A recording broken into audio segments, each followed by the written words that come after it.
Fala galerinha, tudo certo? Como é que vocês estão? Hoje a gente vai começar um assunto novo na mecânica, tá? Que é o assunto da dinâmica, tá? A dinâmica é a parte mais importante da mecânica, tá? É a que engloba o maior conteúdo, tá? Por quê? Porque nela vai aparecer para você, principalmente, o conteúdo das leis de Newton, toda a parte de energia e depois a parte final de impulso e quantidade de movimento, chamada dinâmica impulsiva, tá bom?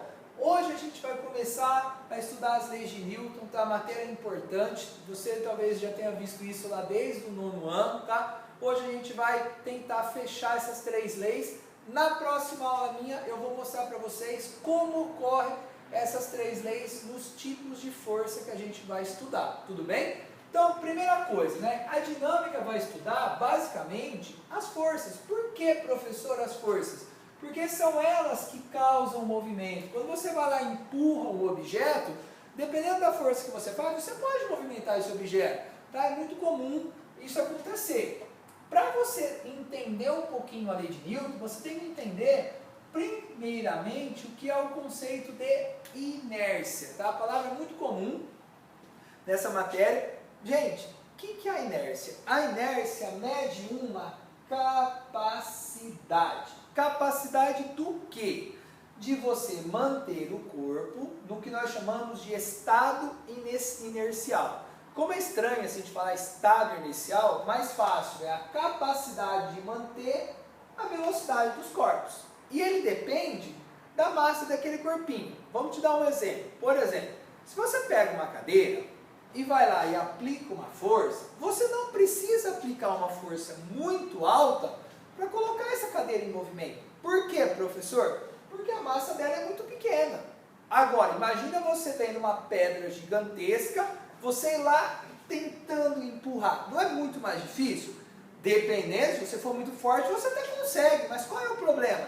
A massa da pedra é muito maior que a massa da cadeira. Se a massa é muito maior, aquela rocha, aquela pedra, vai querer ficar no seu estado de inércia por mais tempo. Ela tem mais capacidade disso acontecer. Tá? Porque como a massa é maior, é mais difícil de tirar essa pedra desse estado inercial. Então a inércia significa o seguinte: se o corpo tem uma massa pequena, você aplica uma força, você consegue mudar a velocidade dela de 0 até o que você mandar. Agora, se o corpo tem uma massa muito grande, para você conseguir alterar a velocidade dessa pedra, você vai ter que fazer muita força para conseguir tirar ele do estado inercial. Tanto que a primeira lei de Newton é chamada de princípio da inércia. Como é que a gente fala ela? Ó, se um corpo estiver em repouso, parado, e nada acontecer com ele, a tendência é que ele permaneça em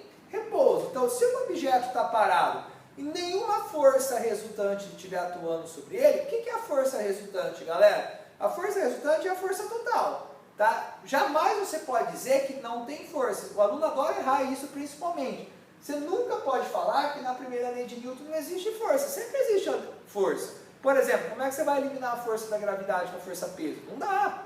Não é verdade? Então, na primeira lei de Newton, sempre vai ter força. Agora, olha a dica. Não tem isso aqui, ó. Não tem força resultante. Se a força resultante é 0 e o objeto está em repouso, ele vai permanecer em repouso. Agora, cuidado. Se ele estiver em movimento, qual tipo de movimento, Lucão? MRU. O que é o MRU? Movimento retilíneo uniforme. Se ele estiver em movimento retilíneo uniforme, lembra que a velocidade é constante? E nada alterar aquele corpo, ninguém fazer força resultante sobre ele, ele vai manter em movimento retilíneo uniforme. E é verdade, se você está andando com a mesma velocidade, tá? Tem força atuando sobre você? Tem. Pensa, por exemplo, você lá no parque fazendo uma caminhada. Você vai ter a força peso, você vai ter a força normal, mas você consegue manter a mesma velocidade. Se, por exemplo, você tropeçar, significa que alguém fez uma força no seu pé. Opa, tropeçou, você caiu para frente. Significa o seguinte: você está em movimento, a tendência é que você fique em movimento, tanto que você é jogado para frente. Os maiores exemplos de inércia são, por exemplo, quando você está dentro de um ônibus. Se você está dentro de um ônibus de um circular, você está lá segurando. Você está em movimento em relação à rua. Se você sofre uma desaceleração, se o motorista pisa no freio, você não está em movimento, a tendência é que você fique em movimento, seu corpo é jogado para frente. Mesma coisa, que já andou de cavalo, né? Acontece, o cavalo dá aquela brecadinha, você é jogado para frente, tá? O oposto também é verdade? Verdade. Pense uma situação que você está lá no ônibus, parado, esperando o motorista ir embora. Se o motorista vai lá e pisa no acelerador, ele vai acelerar tanto esse corpo que ele vai exercer uma força muito grande sobre você. Quando você está em repouso, a tendência é que você fique em repouso, você é jogado para trás. Tá? Então a inércia, a primeira lei diz o seguinte: se você está em repouso, a tendência é que você fique em repouso. Se você está em movimento, a tendência é permanecer em movimento. Quando isso vai acontecer? Ou quando o corpo está em repouso, ou quando ele está em movimento retilíneo e uniforme. Não se esqueça, jamais você vai falar que não tem força na primeira lei de Newton. Sempre tem força. Agora, a força resultante vale 0. Então, a primeira lei de Newton só tem duas situações: repouso e movimento retilíneo uniforme. Ficou claro? Tá? Nenhuma outra, nenhuma outra. Tanto que como é que você muda da primeira para a segunda lei? Olha que fácil. Na primeira lei, a força total não é 0? Adivinha quanto que é a força total na segunda lei, galera? Ela tem que ser diferente de 0. O que fala a segunda lei de Newton, que é o princípio da dinâmica? É a lei que a gente mais vai usar. É quando o corpinho sofre ação. Olha só, vamos dar esse exemplo aqui.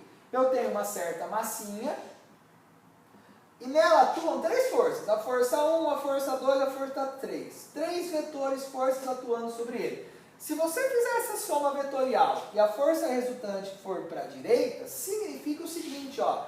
Esse corpinho, ele vai ser acelerado para a direita. A segunda lei de Newton é o famoso força, meu amor, né? Ó, a força resultante é a massa vezes a aceleração. Então veja que a força resultante e a aceleração são 2 vetores, ó, no mesmo sentido. Isso é bastante importante.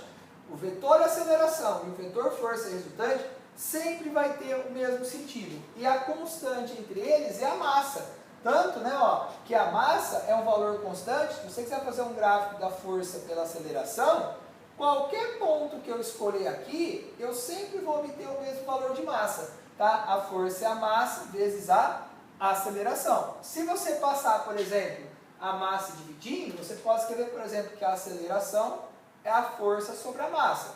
Isso é importante em algumas situações. Por exemplo, se você tem uma situação em que a massa de um corpo é muito pequenininha. Se a massa do corpo é muito pequenininha e ele sofre a ação de uma força, a aceleração dele vai ser muito grande, tá? É inversamente proporcional. Então, se você comparar 2 corpos recebendo a mesma força, a aceleração e a massa são inversamente proporcionais. Tudo bem? Então, na segunda lei de Newton, a força resultante é diferente de 0. Você tem que aplicar o força, meu amor, para resolver o teu exercício. Agora, é importante, a força resultante, você vai ter que olhar como que você vai resolver esses vetores aí. Aí na aula de aplicação a gente vai fazer exemplos com vocês, tudo bem? A unidade de força, galera, vem a partir da fórmula, ó. Força, a massa em quilograma, a aceleração metros por segundo ao quadrado, quilograma vezes metro por segundo ao quadrado. Adivinha, galera, o professor Newton meteu o nome dele, ó. Então, a partir de hoje, sempre que você estudar força, você vai colocar newtons, com N maiúsculo sempre. Tudo bem? Para a gente acabar a nossa aulinha, falta falar da terceira lei, que é o princípio da ação e reação. O que fala esse princípio? Olha só, se eu vier aqui e empurrar a minha lousa, a lousa também me empurra. Fala o seguinte, ó, quando você faz uma força sobre um corpo, quando esse corpo sofre a ação de uma força, ele vai reagir, ele vai fazer uma reação, olha que importante, de mesmo módulo, mesma direção e sentidos opostos. Como assim, Lucão?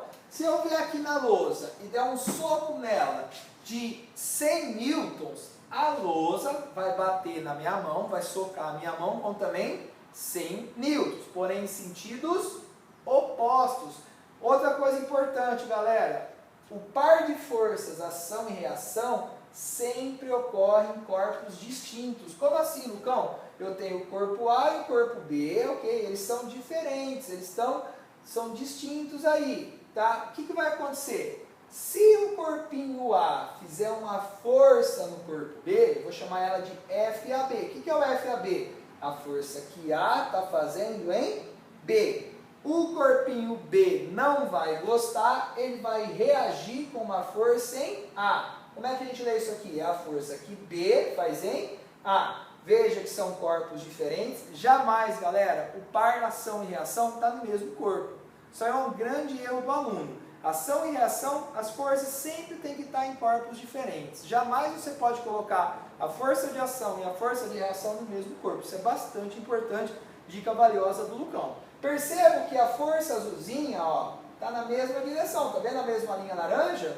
Elas têm o mesmo módulo, o FAB é igual ao FBA, porém sentidos opostos. Isso é bastante importante, tá bom? Então, ação e reação ocorrem entre corpos distintos, são forças de mesma intensidade, mas sentidos contrários. Na próxima aula, a gente vai fazer os tipos de forças com vocês para exemplificar essas 3 leis de Newton. Grande abraço, tamo junto, tchau, tchau!